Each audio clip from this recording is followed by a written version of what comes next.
Good evening and welcome to Face to Face. I'm Niresh Eliyatambi. I'm pleased to welcome back to the show a person who is no stranger to the public, Mr. Ravi Karunanayake, former Minister of Finance and National Secretary of the United National Party. Welcome, Ravi. Hi, Niresh. Thank you very much So, for UNP.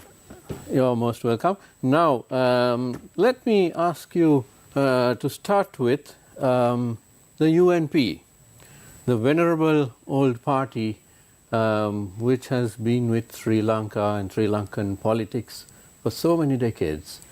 It got wiped out at the last general election in a very spectacular fashion. But with the next elections coming up, do you believe there will be a resurgence of the UNP? Yes, Niresh, thank you very much for giving the opportunity. And certainly, it's like sometimes time effluxion takes the shine off a particular situation.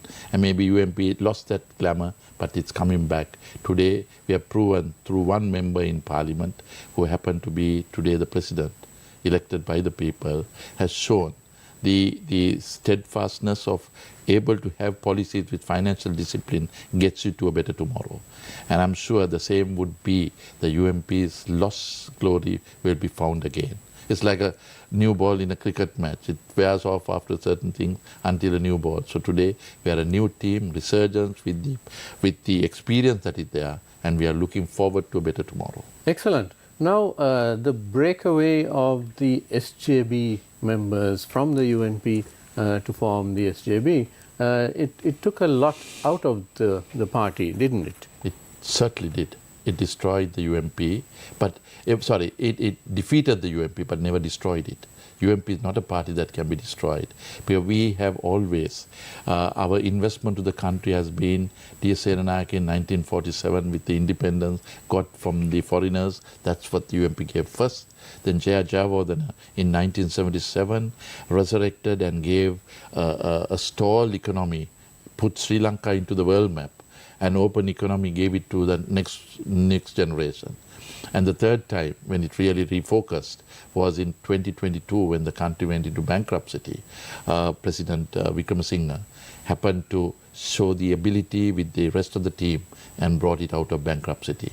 So yesterday in Parliament was a statement showing that we are out of the brinks of bankruptcy, but still life is not easy. Life is not easy, indeed. And let me ask you, in politics, it matters a lot whether a party has a broad national grassroots movement, because when an election campaign comes up, you have to do a lot of work, door-to-door campaigning, plus the election rallies and organizing those things. Well, each is an event in itself. So, do you have confidence that the UNP, as it stands now, has the strength to carry out a nationwide campaign? Most definitely. While we have gone through some rough times, we have repositioned ourselves and with the rest of the team, and most importantly, even if we can do it alone, we have decided that we stay the course with majority of similar thinking, a heterogeneous alliance that will help us to get to the benefit of the people of the country. After all, there's a very raw opinion of the people on politicians. Generally, there's a president, there are 225 in parliament, there was 456 provincial councillors, and almost 8,800 local councillors. All put together, it's roughly about 9,500. And they think that this 9,500 is having a mayhem or having a glorious time at the expense of the people. But frankly, while they are contributory as well as there are some bad eggs or there are some black sheep as well, there's 1.7 million government servants that also contribute to the benefit as well as the detriment of the country. So let's get, instead of blame excuse or putting the blame from one to the other, let's ensure that we put the country at first, or country first, and move forward. Now, the last time you were on this program, you told me quite unequivocally that there would be a presidential election as per the constitution, and that the president, Ranil Wickremesinghe, would be the candidate.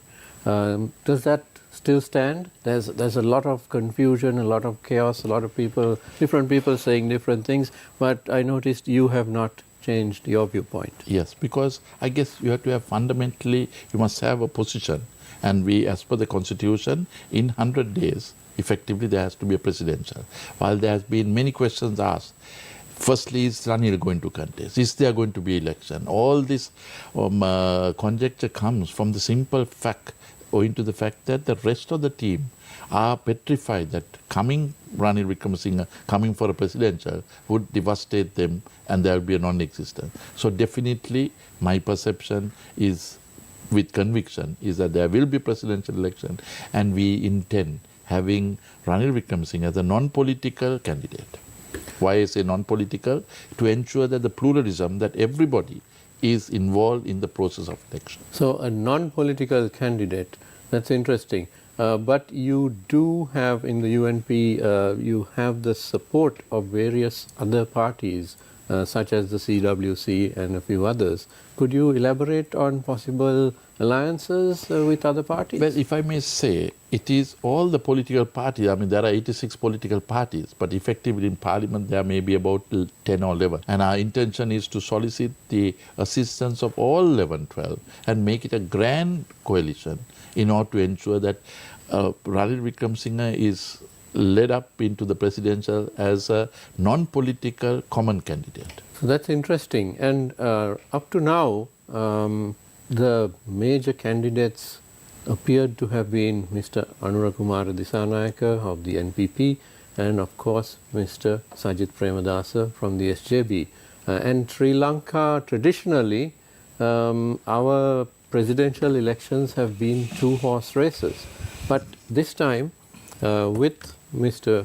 Wickremesinghe, President Wickremesinghe, apparently going to contest, it would turn into a three-sided race, which is unfamiliar territory for Sri Lanka and Sri Lankans, because possibly no one would get the absolute 50% plus one vote.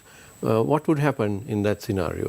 Generally, the constitution shows that the exclusion process, the first two would basically take in and take the second preference, third preferences, and see at the end of the day, when you have two, it has to be a 50 plus one. So that's going to be the different approach as per the constitution. So you're confident that President Wickremesinghe would be one of those two candidates? My reckoning, and I hope it's good for the country, is that he would not get a 50 plus 1, but he gets about 65%. So it endorses a way forward, because I must say, when there was an opportunity, or I'm sorry if I take the other way, when there was a situation, a country where it was run into bankruptcy, and there was a challenge that was there, nobody took the challenge except President Wickremesinghe, who said, no, on behalf of the country, I'll take the challenge. When the country has almost 65-70% of the problem solved, you have many fathers that come when there's a success story. If it's an orphan, you won't have anybody. So now we have various theories that are coming up.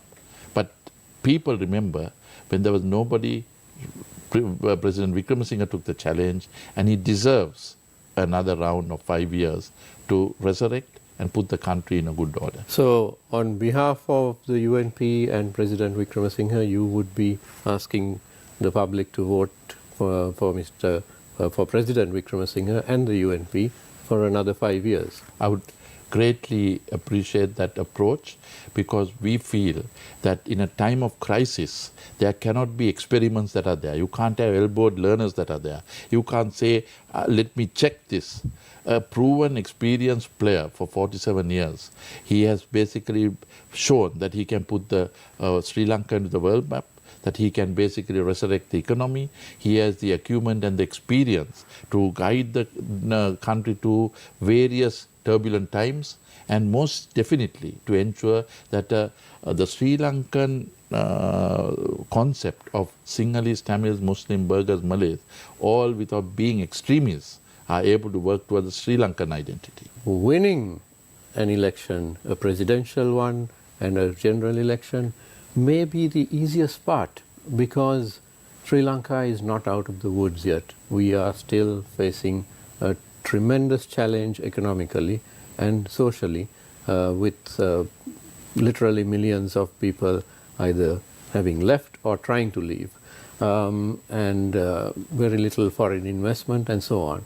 So the new government, whether it's the existing one or a new one, would have its work cut out over the next 5 years, and certainly would have to deliver fairly quickly within a year or two. If you are called upon to be the finance minister of that government once again, would you step up to the plate? Well, if the opportunity is certainly given, we could display our experience that has happened, what we got and the success story we had in that period. And I'm sure we'll be able to deliver what the people would expect and what the country deserves. Well, let me turn that question around. Had you been in Parliament 2 years ago, when President Wickremesinghe took office, and had he called upon you to be his finance minister during that time of extraordinary crisis, would you have stepped up? Certainly. But I must say I give full credit to President Wickremesinghe. He has taken challenges which I never thought that he would dare do, because some were just totally unpalatable. But that experience and the firefighting exercise that he did is paying its dividends today. I must say nowhere in the world has IMF been reporting such a quick turnaround of a bankrupt country.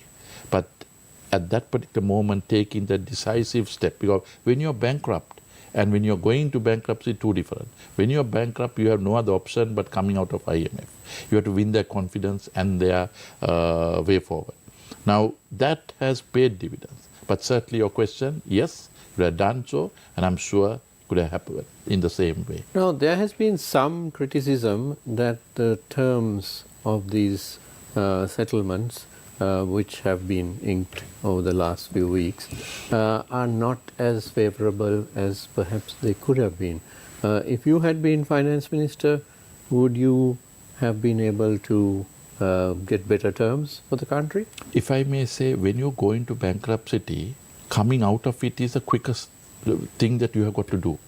And President Wickremesinghe, as the president as well as the finance minister, has a daunting task of not having too much time to agree on certain things. So you can prevaricate on matters that can take a longer time to get maybe a 0.5% short or a 10% greater haircut. But being that time value of money would have lost you by taking the decision late.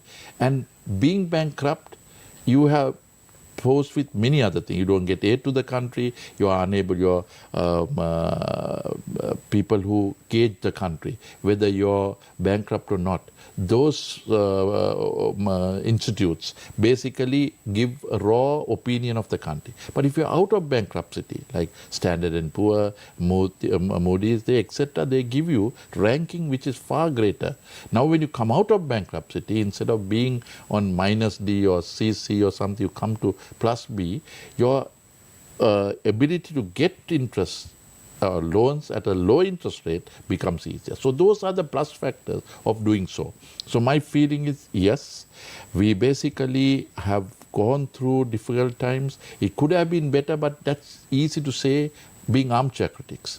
In that point, you are given 2 weeks, 3 weeks before it goes to IMF board maybe. So on that score, I think they have done far better than what it could have been. I mean, taking a turn, probably whether you take it in 2 turns or 3 turns is a different situation. But getting it there has been certainly spectacular. Well, since you were named the best finance minister in Asia, I believe, Asia Pacific, during your time in that position, I personally have a feeling that you might have got slightly better terms, but be that as it may. Now we will go in for a short break and be right back with Mr. Ravi Karunanayake.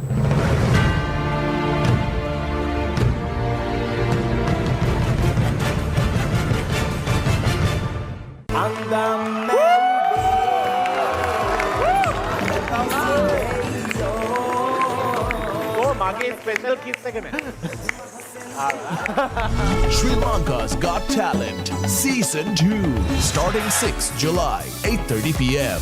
Only on Sirasa TV. Don't miss it. We live in a world of progress. But what if progress isn't reaching everyone? Millions of Sri Lankans struggle without access to clean water, safe roads and bridges to a better life. But you have reached out. You have touched their lives. Thank you, Sri Lanka, for making Gammadda the most impactful rural development movement in our nation. Gammadda, for the people, by the people.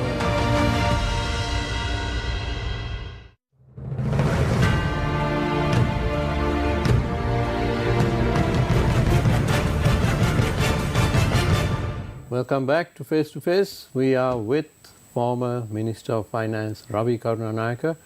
Now, Ravi, let's get to the economy. Yes, and when you say the economy, it's not simply about the numbers. It is about the people.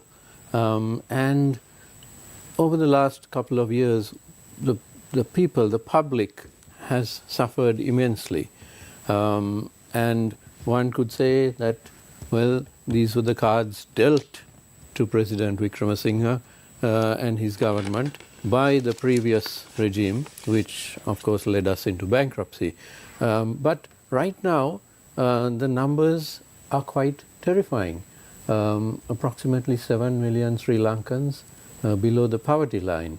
And you could go on and on. This morning I saw a statistic which said 91% of Sri Lankans are actually earning less than they spend. So these are very bad statistics. How do you turn this around? Well, firstly, Niresh, it has to be some tough financial decisions. Now, these where the people feel that there is a bunch of idiots that are governing, that are misusing the limited finances that are available. I must say, any country gets their funding not from in government or ministers that come in. It is the people's taxpayers' money. That limited funding is shared among unlimited wants. And that unlimited wants have to get priority, cost-benefit analysis, right of priority that has got to be done. Up to now, 88% of the earnings go on 1.7 million government servants who basically get their salaries and pensions paid off that. So you could see whether it's value for money being there. Then thereafter, you have got to ensure that the education, the health, the investments that are there, the loans that are paid off, etc. So you need to prioritize and ensure that you get the country deserves what they get.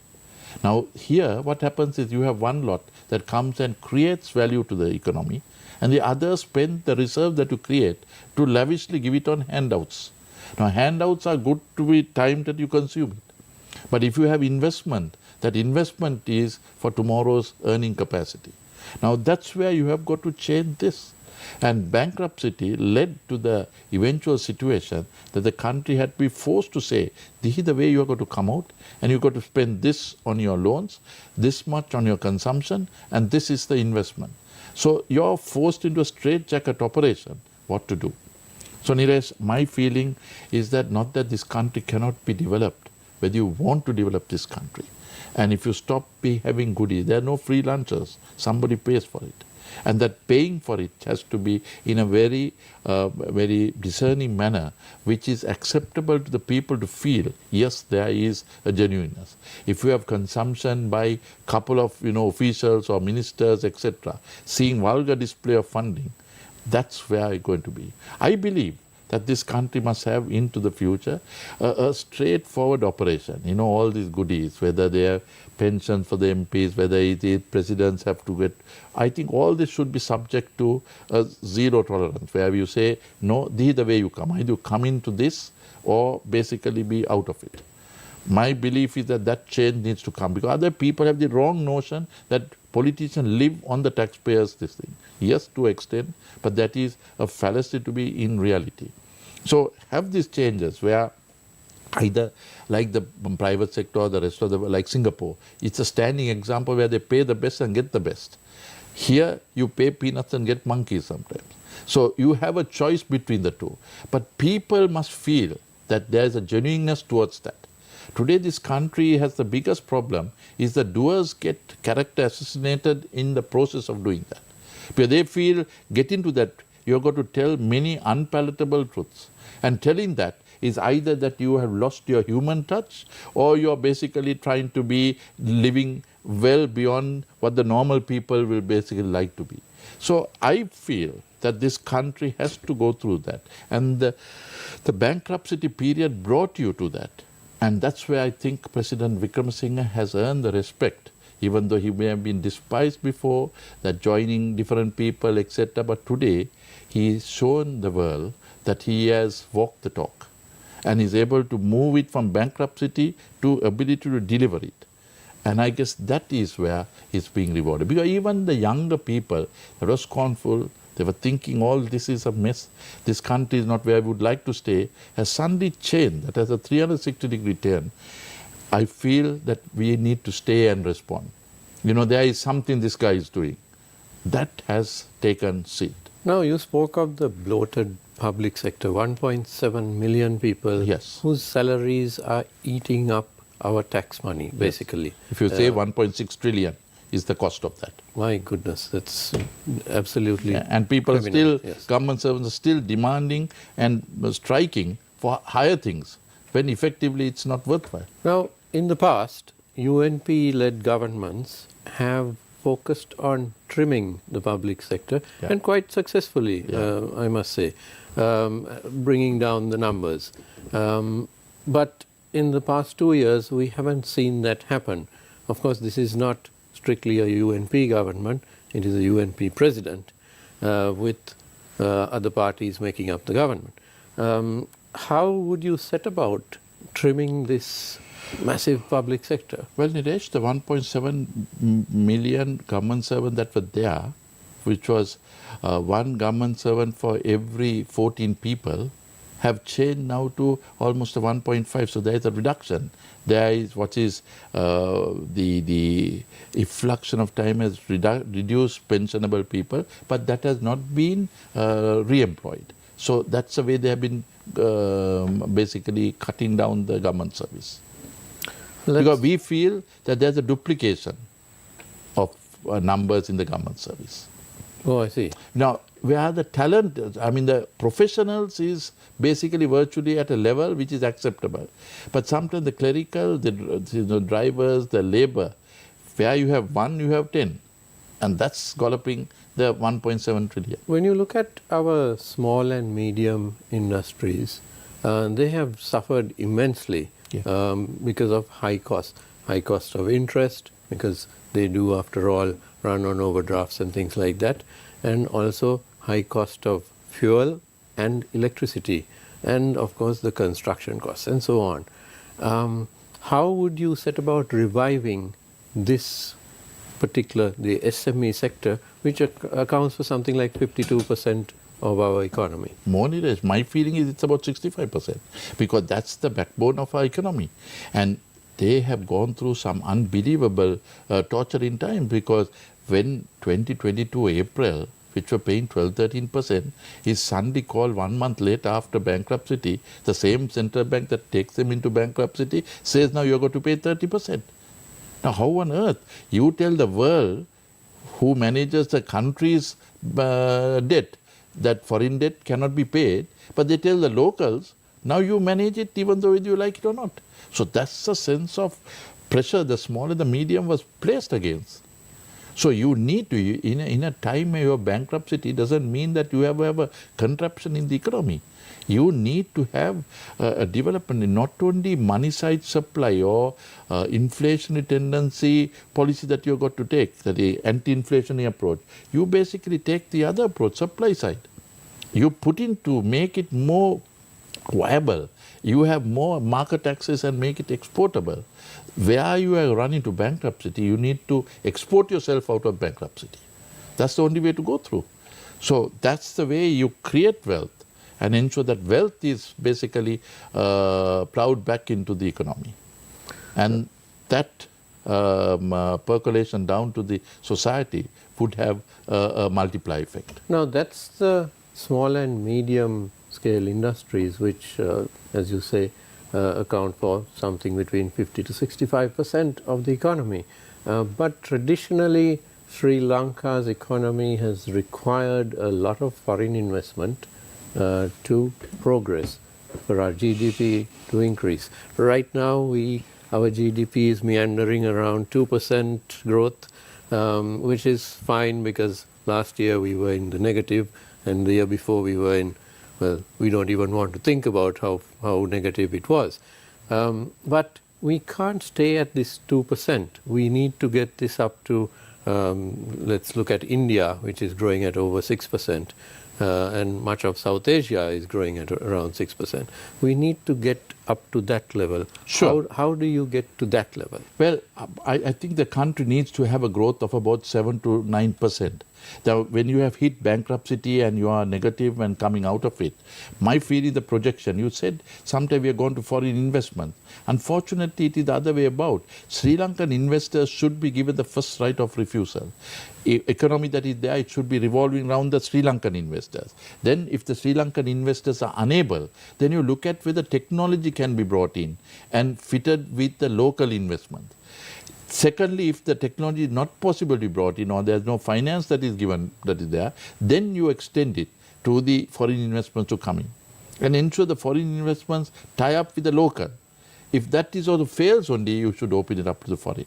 And I guess that persuasion should be the way forward to the country, because just embracing foreign investments for the sake of investments is not the case. But sometimes our investors don't stand the test of time. You know, it's a wait and see policy. The country can't, because you need to have 7-8% growth. That growth has to come in investments, because you are having recurrent expenditure which collapse almost 70% of our country. So in order to ensure that we have a positive spin, we have to have that sense of ratio, that is local technology, local foreign investments, if not open to foreign. Long before you gained a name in politics, you had this reputation as a successful businessman or business person, if you want to use a more modern term.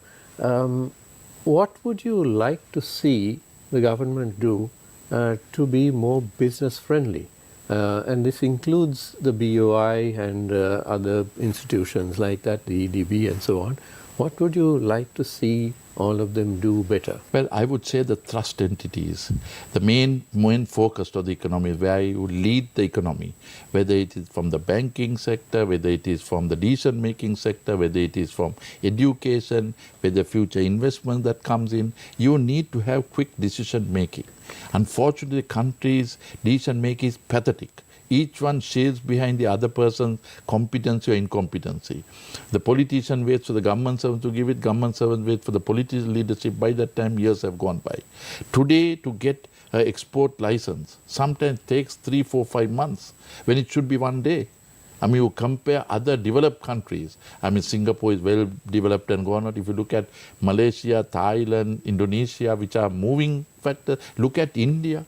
10 years ago, Indians were coming to Sri Lanka to invest. Today, Sri Lankans are going to India to invest, because the decision maker in that Indian administrative service has changed so much that it is a pro-development situation.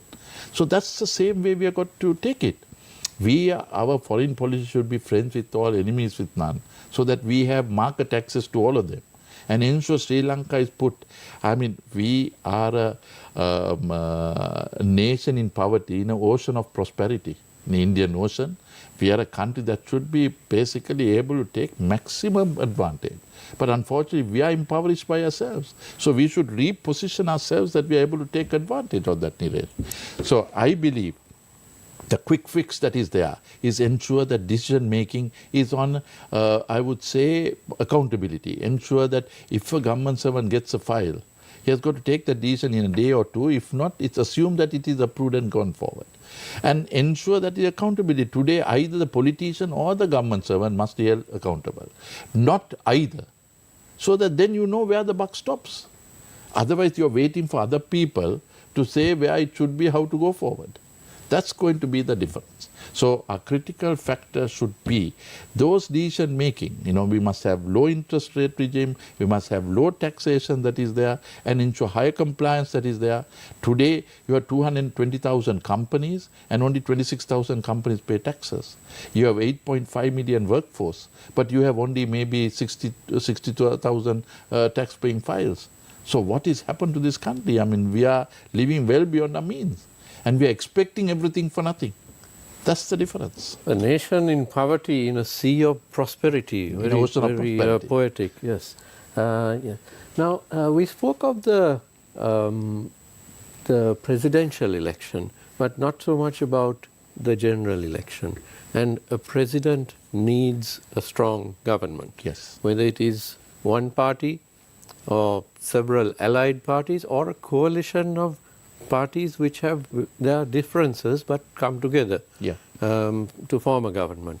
So as the scenario looks to us in the media, no one party may get a majority in parliament, that's 113 seats, in which case we would have something of a coalition or the need for a coalition. This is again uncharted waters for Sri Lanka. We usually have a party which has either a simple majority or a 2/3 or, I think it's gone up to 5-6 majority with the first Jayawardena government. So what are we looking at now and how would this play out? Well, I would expect on behalf of the country that some stability prevails.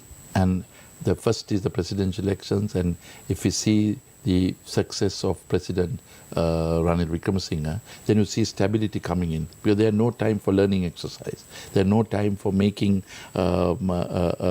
experimental approach.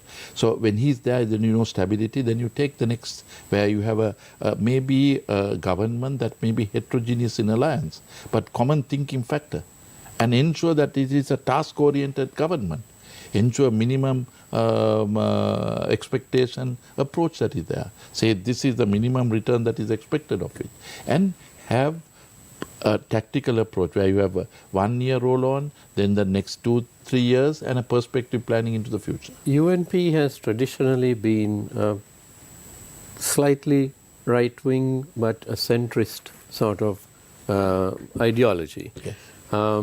However, right now, President Wickremesinghe has to depend upon the members from the SLPP, which is a far-right ideology. Far left, either way. Yeah. Yeah. So, but now the swing may be towards the NPP, which is a Marxist orientation. These huge swings in polity, is it good for the nation or is it destabilizing? I think for the body politics, it's completely bad. You can't go from one end to the other because you can't sell a political approach by having a sell between haves and the have-nots. That is where the parties are trying to show. They are trying to show a wedge between haves and the have-nots and say, why don't we get opportunity? That's the biggest curse that would happen to a country. You need to go on policy, ability to deliver, and your business acumen that is there. Today people are saying, we'll deliver a country without telling from where it is. They tour the world. They go to Canada, they go to USA, they go to Japan, they go to Korea, they go to Italy, they go to Sweden, they go to India. But they say we are going to deliver a country that is not that are not shown as to how it's going to be done in the world. So is it North Korea? Is it Cuba? So you have got to basically have empirical evidence to show as to how we are going to take it to the next level. Just talk doesn't take you anywhere. It's smooth talk doesn't get you anywhere. Absolutely. Now the relationship with the Rajapaksa family has been a strange one. The Rajapaksa family, of course, controlled the SLPP, which is the major constituent of the present government. Yes. However, the Rajapaksa family was to blame, which is no secret at all, for the bankruptcy of the country through failed policies. And now there appears to be certain rifts happening within the SLPP, pro-Rajapaksa and anti Rajapaksa factions and so on. Is the relationship with the Rajapaksa family damaging to the UNP? I understand that, yes, the SLPP's support was needed to form a government, but in the upcoming elections, is it a plus point or a minus point? Well, if I may say this way, you look at who are the common ability of able to think what is good for the country, and all who can contribute to the well-being of the country should be together. So let's keep politics and individuals out and look at the collective ability to get that talent that would come in common thinking approach to that. But each of them have attributes as well as their destructive abilities. But at the end of the day, this country has to go in a democratic manner. And that particular one, I believe, is a pooling of talent that will help us to take it to that tomorrow. So instead of being personal, I would basically say any and everybody that is not being inimical to developing a truly Sri Lankan identity and a truly Sri Lankan economy at the benefit for the people is what should basically come forward. The UNP during the last election failed to win a single constituency, and according to the PR system, it received 1 seat in parliament. Realistically speaking, what are your expectations for the number of seats for the UNP next time? Because if you say 113, that's your target, of course, but it's a far cry from what it is now. And there are 2 other major parties as well. So in that sense, what are you realistically looking at? Well, being modest, Niresh, I would say that we went through the remaking of the party. We went through some transformation. We have ensured that reposition ourselves with the experience, with new faces, with the ability, coupled with the situation that would make it a better party. And with that, we believe, with our common thinking people, that we should be able to make a formidable government. Now, if you ask numbers, it's unfair to say so because it will be only a wishful thinking, but we'll certainly be a formidable player in that grand alliance. So that's the way the UNP needs, because even if we can do it alone, we would prefer doing it combined with an alliance that is there, which is a common thinking alliance. A couple of days ago, the President spoke of the fact that in 2024 there would be a presidential election, and 2025 a general election, and a provincial council election as well, which is something rare. I can't even remember the last time we had provincial council elections, but we certainly, it's overdue. And of course, there is the other election, the local government elections, which were scheduled for last year, but never held. The nominations were called and so on, and the Election Commission has reminded us through a press release a couple of days ago that this continues to be such an election period, which is very strange because an election period shouldn't last for years and years. But looking at the local government elections, are you in favor of having local government and provincial council elections as soon as possible after the general? Well, I think the order of priority is what President Vikram Singh has mentioned. And in that sense of order, because today local councils are functioning and as effective as it could be. So there needs to be a realignment as to the reality of what those local elections should be. It's just not having 8,900 people and not getting something for value for money. There should be efficacy, and there should be people must feel that it is a workable situation. But I guess with the evidence that we have got, there needs to be amendments that are there and get to that. Because today, the parliamentary MPs are doing local council MPs work. The provincial council are doing far less than that. And local council work are just basically doing some labor-related matters. So we need at the periphery as to what is going on. Then you have the provincial, which is implementable, and decision-making in parliamentary level. So that's how you can basically look at getting a government that is there to move forward. Participatory democracy, of course, is at the more grassroots level in the Pradeshia Sabhas and the municipal councils and so on. So that's why local government would be important. Yes, certainly that participatory approval needs to have not only representation, but it should be the efficacy should be there, that people feel my representation at this level does something, not just for the sake of being there. That should be the change.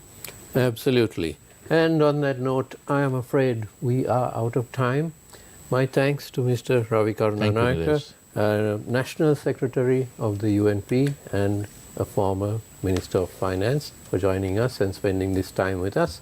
And thanks also to you at home for watching. Don't go away. The news is coming up next. Have a good evening.